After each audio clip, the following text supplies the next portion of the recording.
আল্লাহ বলছেন ওয়াতাসিমু বিহাবলিল্লাহি জামিআ ওয়ালা তাফাররাকু ওয়াযকুরু নি'মাতাল্লাহ, স্মরণ করো তোমরা সেই আল্লাহর নিয়ামতকে। ইয কুনতুম আ'দাআ, যখন তোমরা একে অপরের শত্রু ছিলে। ফাআল্লাফা বাইনা কুলুবিকুম, আল্লাহ সুবহানাহু ওয়া তাআলা তোমাদের হৃদয়ের একজনের আরেকজনের প্রতি ভ্রাতৃত্ব বন্ধুত্ব আল্লাহ তৈরি করে দিলেন।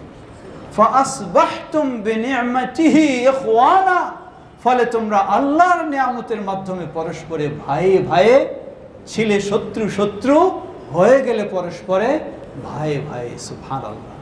এই আয়াতটি নাজিল হয় মদিনায় সেই আউস এবং খাজরাজ, দুটি প্রসিদ্ধ গোত্র, তাদের মাঝে কত কলহ, কত ঝগড়া, কত বিবাদ, কিন্তু যখন তারা ইসলাম পেয়েছে সব কলহ বিবাদ দূর হয়ে গেছে, ইসলামে তাদেরকে ভাই ভাই করে দিয়েছে। সুবহানাল্লাহ। কিন্তু এরপরেও ইহুদিরা এসে তাদেরকে উস্কানি দেয়, তোমরা আজকে এত খুব বন্ধুত্ব তৈরি হয়ে গেছে, তোমরা না ছিল ওই খাজরাজের মানুষ, তোমরা না ছিল ওই আউস গোত্রের মানুষ, তোমাদের মাঝে এই ছিল, আজকে তোমরা এত বন্ধু হয়ে গেলা। আল্লাহ সুবহানাহু ওয়া তাআলা তখন এই আয়াত নাজিল করেন, ওয়াযকুরু, স্মরণ করো সেই সময়ের কথা যখন তোমরা পরস্পরে শত্রু ছিলে, তোমাদের কাছে আল্লাহর নিয়ামত ইসলাম আসার কারণে তোমরা বন্ধু হয়ে গেলে। কেমন শত্রু?